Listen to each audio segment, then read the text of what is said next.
മക്കളെ,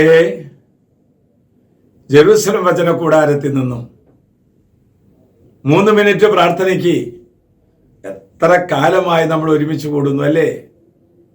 എത്രയെത്ര പ്രാർത്ഥനാ നിയോഗങ്ങളാണ് സഫലമണിഞ്ഞത്, എത്രയെത്ര സങ്കടങ്ങളാണ് ഉരുകിപ്പോയത്, എത്രയെത്ര ആശ്വാസങ്ങളാണ് നമുക്ക് കിട്ടിയത്. ഇങ്ങനെ ഒത്തിരിയേറെ സാക്ഷ്യങ്ങൾ ഞാൻ കേൾക്കുന്നുണ്ട്. ഇന്നത്തെ ഈ പ്രയർ ലൈനിലേക്ക് വന്നിരിക്കുന്ന ഞാൻ നിങ്ങളെ അഭിനന്ദിക്കുകയാണ്. കർത്താവിൻ്റെ വചനം കേൾക്കാൻ ഒരു 3 മിനിറ്റ് സമയം നിങ്ങൾ ജീവിതത്തിൽ കണ്ടെത്തുന്നുണ്ടല്ലോ, അതൊരു മഹത്തായ ഒരു ഭാഗ്യമാണത്. ഇന്നിതാ കർത്താവിൻ്റെ വചനം നമ്മോട് പറയുന്നു. മർക്കോസിന്റെ സുവിശേഷം 16-ാം അധ്യായം 15-ാം വാക്യം.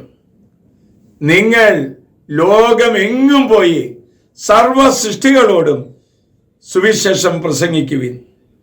വിശ്വസിച്ച് സ്നാനം സ്വീകരിക്കുന്നവൻ രക്ഷിക്കപ്പെടും, വിശ്വസിക്കാത്തവൻ ശിക്ഷിക്കപ്പെടും.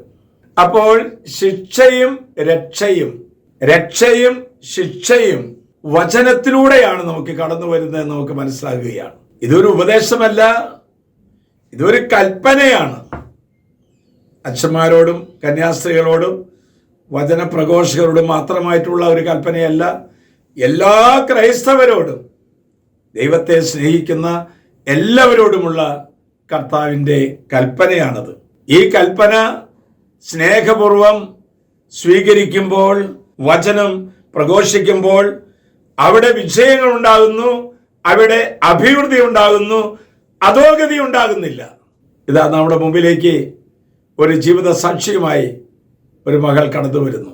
ശ്രദ്ധിക്കുക. ഞാൻ പുറക്കാട്ടുകര ഇടവാളമാണ്. ജെറുസലേം ധ്യാനകേന്ദ്രത്തിലെ ഞാനും എൻ്റെ കുടുംബവും ജെറുസലേം ധ്യാനകേന്ദ്രത്തിലെ ഏറ്റവും അടുത്ത് കിടക്കുന്ന കുടുംബമാണ്. എൻ്റെ 4 കുഞ്ഞുമക്കൾ ജെറുസലേം ബൈബിൾ ഗ്രാമിൽ വചനം പഠിച്ചിറങ്ങിയ കുഞ്ഞുങ്ങളാണ്. ജെറുസലേം ബൈബിൾ ഗ്രാമിൽ നിന്ന് വചനം പഠിച്ചതിന്റെ ഫലമായി പട്ടത്തച്ഛൻ്റെ പ്രയർ ലൈൻ കാണുന്നതിലൂടെ ഞങ്ങൾക്ക് കൂടുതൽ അനുഗ്രഹങ്ങൾ കിട്ടിക്കൊണ്ടിരിക്കുന്നു. പട്ടത്തച്ഛൻ്റെ പ്രയർ ലൈൻ ശുശ്രൂഷ ഞങ്ങളുടെ കുടുംബത്തിൽ ഒരു അനുഗ്രഹമായി മാറിക്കൊണ്ടിരിക്കുന്നു. പട്ടത്തച്ഛൻ്റെ പ്രയർ ലൈൻ ശുശ്രൂഷ കാണുമ്പോൾ കുഞ്ഞുങ്ങളെ കൂടുതൽ വചനം പഠിപ്പിക്കുവാൻ, വചനാധിഷ്ഠിതമായ ജീവിതം നയിക്കുവാൻ ഞങ്ങൾക്ക് സാധിക്കുന്നുണ്ട്. ആ വചനം സ്ട്രീറ്റ് മിനിസ്ട്രിയിലൂടെ അവരുടെ അനുഗ്രഹങ്ങളിലൂടെ പുറപ്പെടുവിക്കാനും അങ്ങനെ ഞങ്ങളുടെ കുടുംബത്തിൽ ഒത്തിരി അനുഗ്രഹങ്ങൾ നേടിത്തരാനും സാധിക്കും. ഇത്രയധികം അനുഗ്രഹങ്ങൾ തന്ന എൻ്റെ ഈശോയ്ക്ക് ഒരുപാട് നന്ദി. Thank you Jesus. എന്താണ് വചനം ശ്രവിച്ചാൽ നമ്മൾ സംഭവിക്കുന്നത്? യേശു സ്നേഹിച്ചതുപോലെ സ്നേഹിക്കാൻ, യേശു സഹിച്ചതുപോലെ സഹിക്കാൻ, യേശു ക്ഷമിച്ചതുപോലെ ക്ഷമിക്കുവാൻ, യേശു എല്ലാവർക്കും സംലഭ്യനായതുപോലെ സംലഭ്യനായി തീരുവാൻ വചനമാണ് നമ്മെ സഹായിക്കുന്നത്.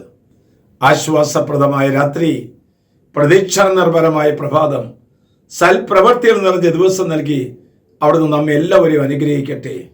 ഇന്ന് ഈ ശുശ്രൂഷയിൽ പങ്കെടുക്കുന്ന രോഗികളെ കർത്താവ് തൊടട്ടെ. വചനം അയച്ചും വചനം പഠിപ്പിച്ചുമാണ് പിശാചുകളെ ബഹിഷ്കരിക്കുകയും രോഗികളെ സുഖപ്പെടുത്തുകയും ചെയ്യുന്നത്.